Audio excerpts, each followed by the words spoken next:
everyone. How is everyone feeling after three presentations so far? 우리가 지금 세 번째 강의를 마저 들었는데 여러분들 어떤 마음이신지 궁금합니다. If you're feeling anything similar to what I am feeling, it's a mixture of the heaviness of the reality of violence.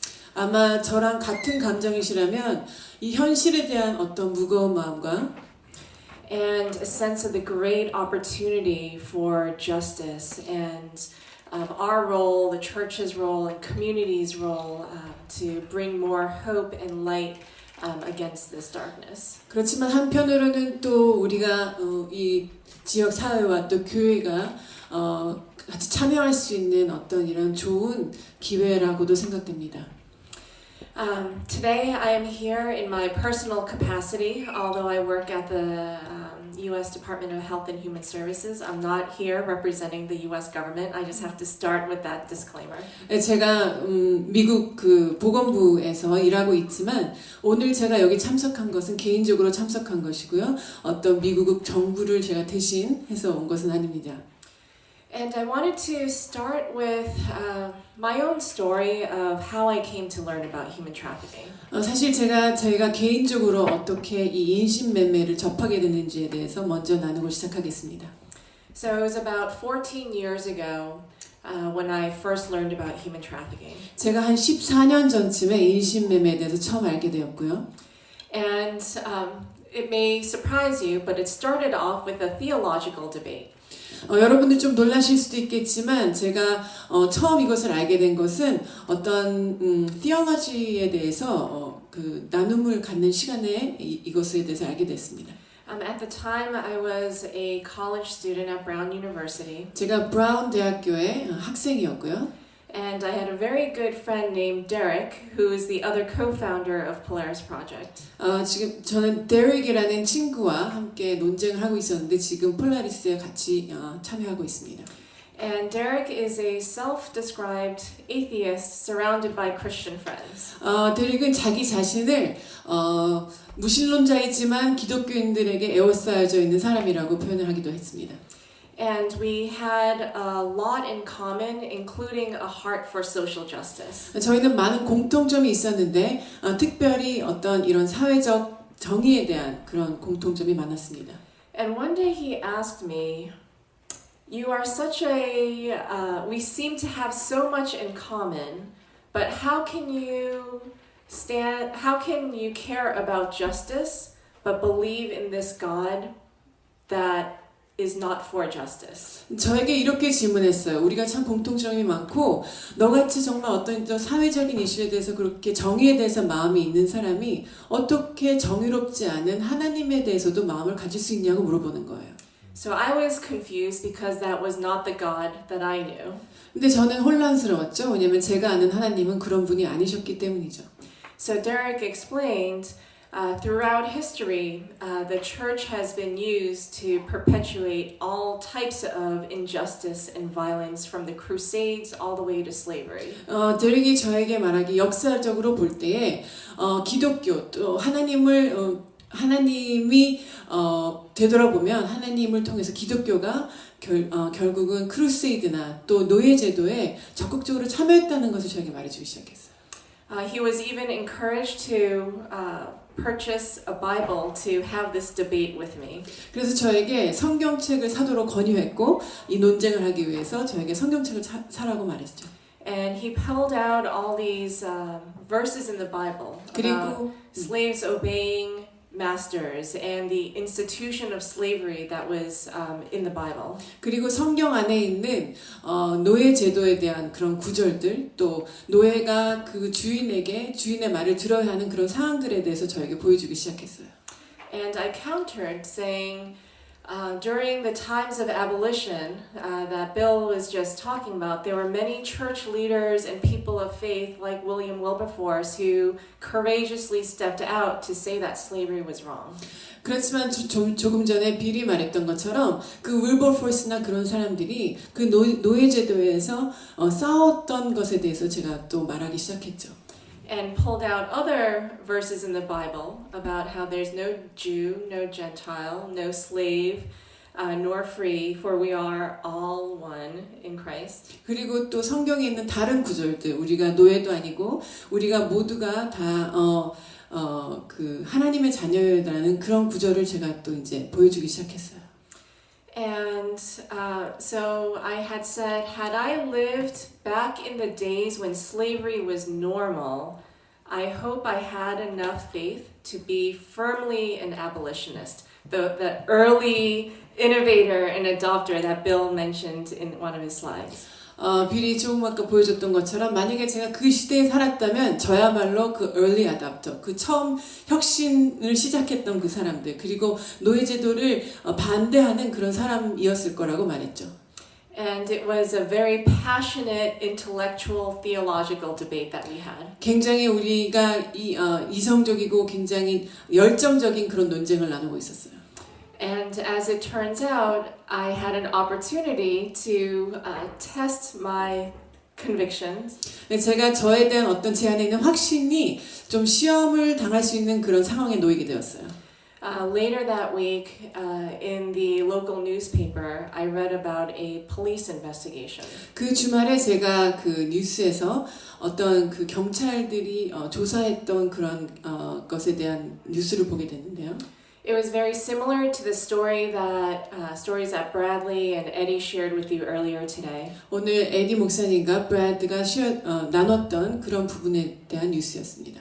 There were 6 young women, all in their early 20s, who were offered legitimate jobs but brought to the United States and forced into prostitution in a massage parlor. 한 20대 초반의 6명의 여성이 합법적으로 어떤 일자리가 그들에게 제한이 되었고 그들이 이제 일을 하기 위해서 이곳에 온 것이었죠. And what shocked me was to learn that these 6 young women were from South Korea. 그런데 이 6명의 여인이 한국에서 왔다는 것을 듣고 제가 굉장히 놀랐어요. 2 miles from my college campus. 제가 제 그 기숙사가 있는 곳으로부터 한 2마일이 떨어진 곳이었어요. And in that moment, I felt we're the same age. I was born in South Korea. Had my own life circumstances been different, who knows, I could have been vulnerable to the same schemes. 제가 그때 느꼈던 것은 저랑 나이도 비슷하고 저도 한국에서 왔는데 만약에 제 삶의 상황이 달랐다면 저도 역시 그런 상황에 처할 수 있지 않았을까라고 생각하게 되었죠. So that's when I kind of did what Bill asked us to do and just started praying. 아까 빌이 저에게 말했던 것처럼 저도 그때 그런 얘기를 듣고 기도하기 시작했어요.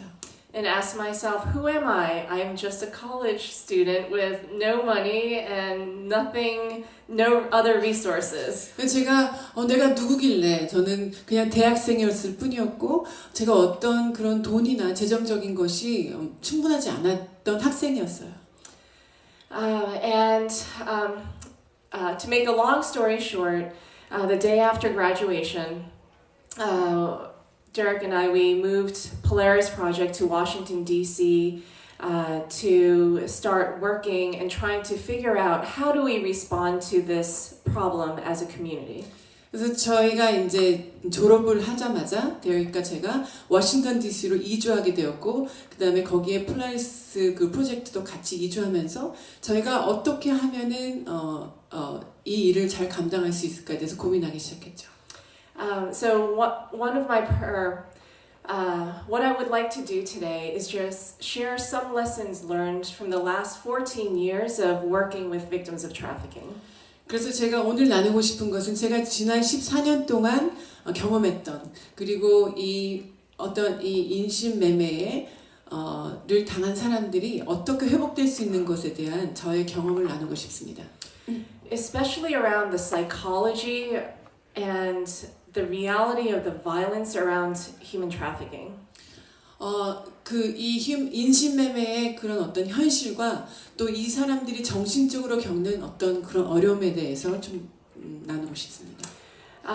I want to echo what the previous presenter said in terms of the stories that they share of what's happening here in South Korea, in the United States, across the world, those are not exaggerated stories. 제 전에 나눴던 분들이 여러분께 이미 말씀해드렸던 그런 것은 우리가 그거를 과대해서 여러분께 나눠드리는 것이 아니라 그것이 현실이라는 것입니다.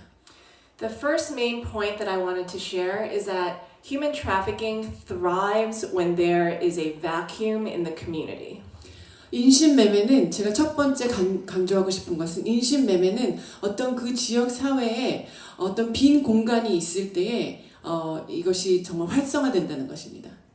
So, for example, you heard earlier, those who are vulnerable to trafficking are runaway children, those who've been abused, widows, the poor. 이런 인신매매에 빠져드는 사람들 아까 말했듯이 뭐 가출한 사람들이라든지 아니면 빚이 있는 사람들이라든지 그런 사람에 대해서 말했는데요.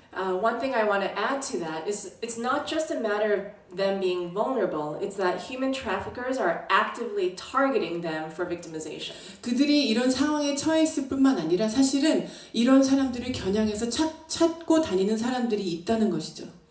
And they're actively targeting them because they think no one else in the community cares about them, no one else is going to notice, so I can get away with exploiting them. 그래서 이 사람들이 그 사람들을 겨냥해서 찾는 이유는 이 피해자들이 아무도 이 피해자들을 돌보아주고 이 사람들을 돌볼 사람들이 없다는 것을 알기 때문이죠. So, for example, in the United States, when the police find children who are victims of sex trafficking, 예를 들어서 미국에서는 그 성인신매매에 있던 사람들을 찾게 되면 they find that 60 to 80% of them were previously abused within a home situation. 60%에서 80% 되는 그 피해자들은 이미 가정 안에서 그런 이미 피해자였다는 것입니다. And many of them are running away from home, similar to the situation here in Korea. 그래서 한국과 마찬가지로 미국에서도 많이 가출했던 가출을 한 그런 사람들인 것입니다. So if by knowing that traffickers are actively targeting, they know where to go to victimize. 그래서 이 인신매매를 그 포주들은 이 피해자들을 어디서 찾아야 될지 너무나 정확하게 알고 있다는 거죠. That should also equip communities to also know where do we need to go in our communities to prevent human trafficking from happening. 그래서 이 인신매매를 방지하기 위해서는 우리가 지역사회로서 어느 곳에 우리가 찾아가야 되는 것을 알고 있어야 합니다. So the question to this group is, do the traffickers know our communities better than the churches and community organizations? 그래서 우리가 생각해 봐야 될 것은 교회나 어떤 지역 사회를 돕는 그런 단체보다 이 사람들이 더 우리 지역에 대해서 더 잘 알고 있느냐는 것입니다. If that is the case, there is something wrong with that situation. 만약에 그 가해자들이 우리보다 이 지역 사회에 대해서 더 잘 알고 있다면 문제가 반드시 있다는 것이죠. So that's one example of a vacuum. When the community and the church and other organizations are not there, traffickers will prey. 그래서 제가 아까 말씀드렸듯이 이런 빈 공간, 예를 들어서 교회나 어떤 지역 단체가 겨냥하지 찾고 있지 못하는 그런 부분이 있다면 반드시 가해자들은 그 부분을 이미 다스리고 있다는 거죠. A second example of the vacuum that traffickers are drawn to. 또 다른 어떤 빈 공간에 대해서 예를 들어보자면 Traffickers are very good about exploiting the natural human desires that every person has. 이 가해자들은 우리 안에 있는 어떤 우리의 필요에 대해서 굉장히 잘 파악하고 있다는 거예요. We all desire family, we desire love, we desire an opportunity to have a better life. 우리 모두는 어떤 가족에 대한 그리고 사랑에 대한 그리고 그런 사랑에 대한 갈급함이 있다는 것을 이미 알고 있는 거죠. And when that gets disrupted, that's when traffickers will go in and corrupt very natural desires that we have. 그래서 그런 부분들이 결핍되었을 때 이 가해자들은 그것을 알고 그것을 이용해서 우리를 더 파괴시키는 거죠. So earlier, I think it was Eddie who mentioned that in Korea, victims call traffickers oppa. imo, and other familial terms. 그래서 아까 애기 목사님이 말씀하셨던 것처럼 그래서 이 피해자들은 자기를 가해하는 사람들을 오빠나 이모 그렇게 가족의 어떤 구성으로 부르게 되죠. But that's not just in South Korea. It's a universal corruption that happens in trafficking. 그러나 인신매매에 관해서 이것은 한국에서만 일어나는 현상이 아니라 전 세계적으로 일어나는 현상입니다. So in the United States, victims of trafficking children will often refer to their traffickers and pimps as daddy and father, and other people being victimized as sisters. So very familial terms. 그래서 미국에서도 역시 포주를 뭐 어린 아이들이 아빠라고 부른다든지 아니면 같이 일하는 동료들을 언니라고도 합니다. The trafficking networks from Mexico that Bradley mentioned. They often also refer to their traffickers as padre, so another term for father. 아까 브래들리가 나눴던 것처럼 멕시코에서도 역시 포주를 파드레, 그러니까 아빠, 뭐 이런 호칭을 사용하게 됩니다. So when we see the existence of trafficking in our communities, it's not just that there's violence there. 그래서 우리가 우리 지역 사회에서 있는 인신매매를 들여다볼 때 폭력만이 있는 것이 아니라 It's a symptom for something else, signaling that there is something wrong in our social fabric as a community. 우리가 우리 지역 사회에 있는 어떤 그런 사회적인 부분에 반드시 문제가 있다는 것을 보여주는 것일 뿐입니다. Where are the healthy relationships of father, brother, sister, and so on? 건강한 부모와 자식과의 관계, 또 서로 형제 간의 관계가 어디 있냐는 것입니다.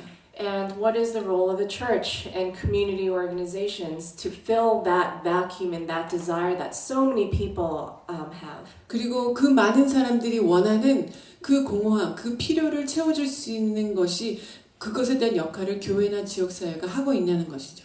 So that was the first point of when there is a vacuum and the church isn't there, when the community isn't there, someone else is going to fill that and let us be mindful of that. 그래서 제 첫 번째 강조하고 싶은 것은 우리가 사회에 어떤 빈 공간이 있을 때에 만약에 교회나 어떤 지역 사회 단체에서 그 공간을 채워주지 않으면 반드시 이런 인신매매가 그 공간을 차지하게 된다는 것입니다. The second major point that I wanted to share from the lessons that we've learned over the years is the power of deception. 제가 두 번째로 지난 14년 동안 제가 배운 것에 대한 그런 요점을 여러분께 제시하자면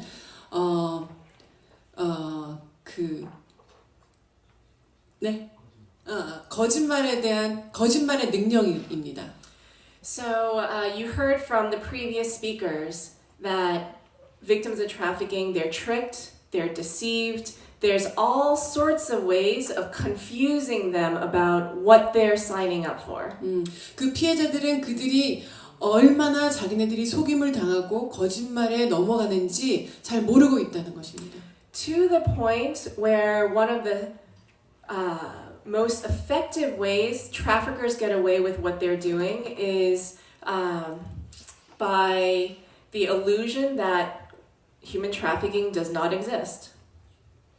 그 인신매매하는 그 가해자들이 제일 많이 사용하고 있는 것 중에 하나가 인신매매는 정말 존재하지 않는다라는 거짓말을 사용하는 것입니다.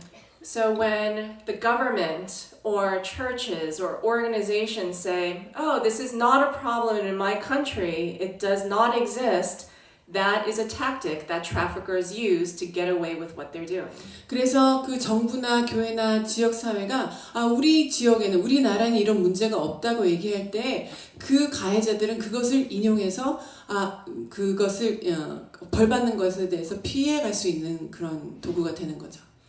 In the United States, during the anti-slavery movement of the past, there is a famous abolitionist named Harriet Tubman.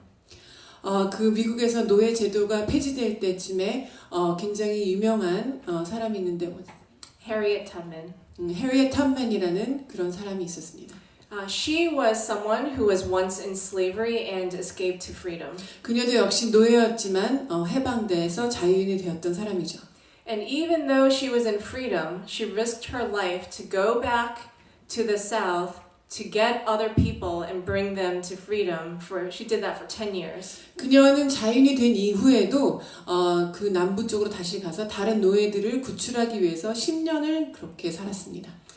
And one of the things that she said was, I freed 1,000 slaves. 그녀가 한 말 중에 하나가 내가 1,000명의 노예를 해방시켰지만 I could have freed 1,000 more. 그렇지만 1,000명을 더 해방시킬 수 있었고 If only they knew they were slaves. 만약에 그들이 그 남은 1,000명이 자기가 노예인 줄만 알았더라면 내가 그들을 해방시킬 수 있었을 것이다 라고 말했죠. Many of the victims I've worked with, that other organizations have worked with, they don't necessarily raise their hands and say, I'm a victim of human trafficking. 제가 같이 일했던 많은 피해자들 그리고 다른 단체들이 일했던 많은 피해자들이 자기 자신을 피해자라고 생각하지 않는다는 거예요. Sometimes they may not say it because they're scared, like the story Bill shared about the men with the burn on his arm. 그렇게 생각하지 않는 것이 아니라 그렇게 인정하지 않는 것 중에 하나가 두려움 때문에 그럴 수도 있죠. 아까 말했듯이 팔이 불에 타서 그 두려웠던 그런 노예처럼요. But many other times they really believe that they are not a victim of trafficking or a crime. 그러나 또 아까 말했듯이 어떤 사람들은 정말 자기 자신이 인신매매의 피해자라고 생각하지 않는다는 거예요. A lot of the denial comes from the trauma that they've experienced from the violence. 이런 증상은 그들이 겪었던 어떤 그 폭력성에 대한 그 트라우마 때문에 일어난 현상이기도 하고요. They may blame themselves. They may have a lot of shame. 자기 자신에 대한 수치감으로 인해서 자기 자신을 탓하기도 하죠. Many of the women, including Korean women I've worked with, will say, "This is my fault. I knew what I was getting into." 제가 많이 같이 일했던 한국 여인들은 이게 다 내 잘못이에요. 내가 어떤 일에 참여하는지 알고 있었는데도 이런 일을 자기가 했다고 말합니다. Or this is my lot in life. This is my punishment. 아니면 이게 제 팔자라고 내가 그냥 살아야 되는 인생이라고 말하기도 합니다. Or some may even say, "My life is better now as a slave or in this situation than it was before." 어떤 사람들은 심지어 내가 지금 살고 있는 이 삶이 예전보다는 훨씬 더 낫다고도 합니다. Because another example of the power of deception 또 그 거짓말의 능력 중에 하나는 is the illusion that victims of trafficking have power. 그 인신매매가 굉장히 힘이 있다고 생각하게 하는 거죠. Traffickers try to give all sorts of reasons to keep a victim in their situation. 그 가해자가 굉장히 힘이 있다고 생각하게 하는 건데 가해자들은 그 피해자들에게 자기네들이 얼마나 힘이 있는 것에 대해서 계속 상기시킵니다. So you heard earlier, Eddie mentioned that the Korean government during the economic development time would try to recruit women to say you're doing a service for our country. That's happened in so many other countries, including Thailand. 아까 에디 목사님이 말씀했던 것처럼 우리가 한국 경제가 한참 발전할 때에 그 여인들에게 너희가 애국을 한다고 생각하고 해라 라고 했던 것처럼 그런 일들은 태국 외에도 여러 나라에서 일어나고 있는 현상입니다. Or especially with the young Korean women we've worked with, the traffickers are really good at saying, "Aren't you a good daughter? Because you can send money back home to pay for your brother's education or your father's medical bill. You're such a good daughter." 제가 함께 일했던 많은 젊은 한국 여성들에게 그 가해자들은 심지어 넌 참 좋은 딸이구나. 왜냐하면 너는 참 좋은 누나구나. 네가 돈을 벌어서 네 동생을 학교에 보낼 수 있고 너 아빠의 병원비를 낼 수 있으니 너는 참 좋은 사람이다라고 말하기도 하죠. Traffickers are extremely manipulative, but not just to the individual victims. 인신매매자들은 굉장히 잘 속이는 사람인데 그러나 그들이 피해자만 속이는 것이 아니라 If we think that it's just the vulnerable who are being tricked by traffickers, we are wrong. 우리가 그냥 순진한 사람들만 이 인신매매자들에게 넘어간다고 생각한다면 우리는 틀린 거죠. Because as a society, if our church, our organization, our government, if they also are tricked to think there is nothing wrong, there is no problem, traffickers are deceiving all of us.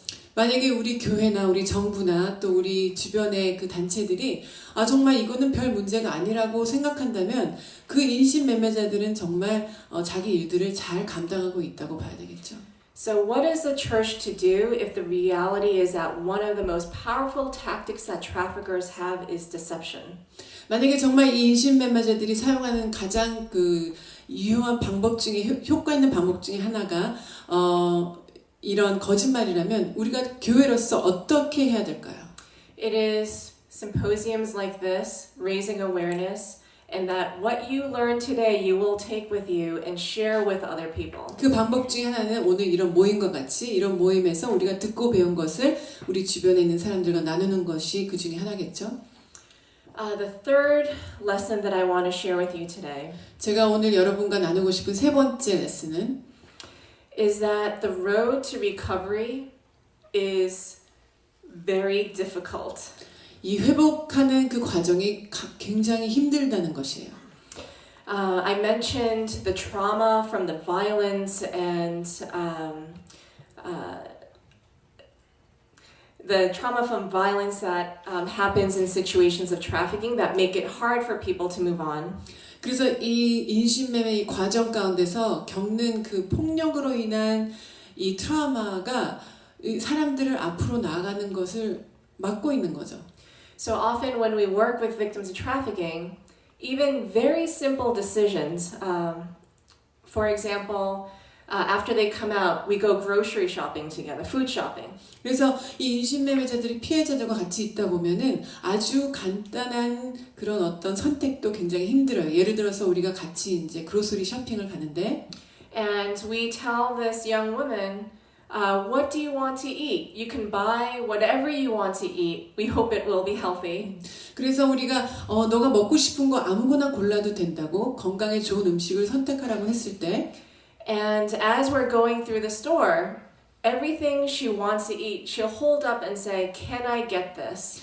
그래서 우리가 그 가게 안을 이렇게 같이 걸어갈 때 자기가 먹고 싶은 것을 이렇게 사지를 못하고 내가 이걸 사도 되냐고 계속 물어봅니다. And we say to her, "Do you want it? If you want it, you can have it. If not, it's your choice." 그래서 우리가 너가 원하면 사도 되고 원하지 않으면 안 사도 되고 너의 선택이라고 말하죠. But for those who've lived in situations of trafficking, where the trafficker always said when to sleep, what to eat, where to go, what not to do. 그래서 이 인신매매 피해자들은 항상 그 언제 자야 되고 언제 먹고 언제 누구랑 이런 것이 다 자기 대신 다른 사람이 결정을 해주기 때문에 So even in freedom, choice becomes terrifying. 자유가 있음에도 불구하고 선택에 대한 두려움이 어마어마한 거죠. If you think back to biblical times, and Moses brought his people out of slavery, and they're going through the desert. 그래서 우리가 성경에 보면 모세가 이스라엘 백성을 구출하기 위해서 광야로 나오죠. And so many people in the desert complained. 그런데 광야에서 이스라엘 백성들이 불평 불만을 뱉어내죠. They asked, what are we going to eat? How long is it going to take to get there? Why don't we just go back where we came from? At least we know our situation of slavery. We know what that is. We don't know what we're going to. 그들이 우리가 무엇을 먹어야 됩니까? 우리가 거기 들어가는데 얼마나 오래 걸리죠? 우리가 다시 돌아가면 어떻겠어? 그래도 적어도 거기서는 우리가 먹을 것이 있었고 우리가 상황을 파악할 수 있는 그런 삶이었잖아요. 라고 말하죠. And that is the same situation that happens today with people coming out of slavery into freedom. Same anxieties and concerns. 그래서 지금 현대 노예인 그들도 그 예전에 그 모세의 이스라엘 백성과 똑같이 그런 똑같은 질문들을 하고 그런 고민을 하는 것이죠. And unfortunately, many victims of trafficking, first, if they even know that they're a victim of trafficking, once they come into freedom, they just want to run back. 그래서 이 인신매매자들의 그 피해자들, 그 자기가 피해자라는 걸 인정한다면 그들은 자유가 주어져도 바로 다시 예전의 삶으로 돌아가고 싶어 합니다. And this is not to blame the victims, but a physical manifestation that every one of us probably has experienced. 이것은 그 피해자들을 제가 탓하려고 하는 것이 아니라 우리 누구에게나 또 일어날 수 있는 그런 현상이라는 것입니다. Because can many of us relate to the spiritual freedoms that we may have now 우리가 compared to the life that we left behind? 그래서 우리가 예를 들어서 우리가 지금 누리고 있는 영적 자유함 가운데 우리가 뒤에 두고 온 어떤 그런 것들을 기억할 때가 있죠. And even in the spiritual realm, there are so many times when we want to revert back to the life that we knew, even though we know that it's worse than the life that is promised us. 그래서 우리가 영적인 삶에서도 우리가 정말 뒤로 두고 온 그런 것들을 우리가 앞에 어떤 좋은 것이 있는지 알면도 불구하고 다시 돌아가고 싶어 할 때가 있잖아요. And if you can relate to that spiritually, you can also help relate to that in the physical realm with survivors of trafficking trying to figure out how to live in freedom. 그래서 만약에 우리가 그런 어떤 영적인 삶에 대한 공감을 할 수 있다면 우리가 그 피해자들이 겪는 그런 갈등에 대해서도 우리가 공감할 수 있을 것입니다. Which brings me to the point of, so in this situation, when living in freedom is so difficult, what is the role of the community and the church? 그래서 정말 이들이 그런 어떤 자유함 가운데 사는 것이 그렇게 힘들다면 우리가 어떻게 그들을 도와줄 수 있는지에 대해서 생각해 봐야 할 것입니다. And I want to quote another thing that Harriet Tubman said. 아까 말했던 해리엇 텀맨이 어떻게 말했는지 나누고 싶은데요. And she was talking about her experience when she left slavery to go and then lived in a land of freedom. 그녀가 그 노예에서 해방돼서 자유인으로 살았을 때에 대해서 말했는데 She said, I had crossed the line, I was free. 내가 어떤 선을 넘어서 자유인이 되었지만 But there was no one to welcome me in this land. 그런데 그 자유인이 된 땅에서는 아무도 나를 반겨주지 않았어요. In this land of freedom. 그 자유인이 된 그런 상황에서 말하는 거죠. I was a stranger in a strange land. 저는 익숙치 않은 그 땅에서 낯선 사람으로 서 있습니다. So when there are victims of trafficking and they're ready to live in freedom, who is there to welcome them? 그래서 인신매매자의 그런 피해자들이 이제 자유인으로서 살 때에 누가 그들을 반겨줄 것입니까? When there are organizations like Some in the Room or International Justice Mission or Polaris or churches to welcome them, that gives them a certain degree of support. 그래서 뭐 교회나 또 IJM이나 아니면 폴라리스 같은 이런 단체가 그들을 반겨줄 때 그들은 그래도 설 자리가 있는 거죠. But when that support system is not there, 그러나 그런 도움의 손길이 없다면 guess who is there? 누가 거기서 기다리고 있겠습니까? The traffickers. 인신매매자들이죠. And then we go back into the cycle of vulnerability. 그래서 우리가 다시 그 삶의 그런 어떤 악순환으로 다시 들어가게 되는 거죠. So the three key messages that I want to leave with you today. 그래서 제가 세 가지를 여러분과 나누고 싶었었는데요. About why trafficking flourishes and why they have so much power right now. 어떻게 인신매매가 이렇게 활성화되고 그들에게 이렇게 많은 힘이 있을 수 있는지에 대해서 나누고 싶었고요. Because as Bill mentioned, traffickers are not courageous. 아까 빌이 얘기했지만 인신매매자들은 용감한 자들이 아니에요. They're greedy and they're looking to exploit other people. That does not take courage. 욕심이 많고 다른 사람들을 이용해서 돈을 버는 것에는 용기가 필요 없습니다. But they thrive because there's a vacuum. 그렇지만 그 아까 말했던 빈 공간이 존재하기 때문에 그들이 일할 수 있는 거죠. So what is the role of the church and community to fill that vacuum and prevent trafficking? 그래서 그 빈 공간을 어떻게 교회와 또 다른 단체들이 막아서 그 인신매매를 막을 수 있을까요? Trafficking thrives because there's an illusion that they do not exist. 인신매매자들이 이렇게 활동할 수 있는 것은 그들은 인신매매가 존재하지 않는다고 거짓말시키고 있기 때문입니다. So what is the role of the church in cutting through the lies and deception? 그래서 그런 거짓말을 어떻게 교회가 드러낼 수 있을까요? And trafficking flourishes because life in freedom is hard. 인신매매가 또 이렇게 활성화되고 있는 것은 삶은 정말 힘들기 때문입니다. And it's easy to convince the victims to come back into slavery than to live life in freedom.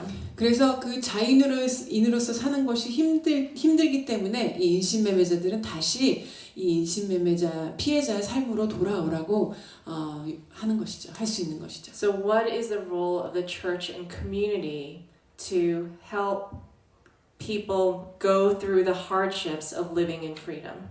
그래서 어떻게 교회와 또 다른 단체들이 정말 자인으로서 사는 그 힘든 과정을 도와줄 수 있을까요? I firmly believe that we are all here in this room today for a reason. 저는 여러분 한 분 한 분이 이 자리에 지금 계시는 이유가 반드시 있다고 생각합니다. And I want to end with a reflection that I took away from the Sunday service at Eddie's church yesterday. 제가 어제 에디 목사님 교회에서 받은 그런 감동 중에 하나를 여러분과 나누고 마치고 싶은데요. There is a reminder, for you are kingdom subjects, now live like it. 우리는 하나님 나라에 속한 백성이다. 그래서 이제는 그렇게 살아야 한다라는 것이죠. So the question that comes back to us is that are we living like kingdom subjects? 그래서 우리가 우리 자신에게 질문해야 하는 것은 우리가 정말 하나님의 백성답게 살고 있냐라는 것입니다. Where there is peace, justice, mercy, and care for all those vulnerable populations. 평화와 정의와 긍휼이 있는 그런 곳에서 우리가 살고 있냐는 것이죠. And I'll leave us all with that question. Thank you. 제가 그 질문을 여러분과 남기고 마치겠습니다. 감사합니다.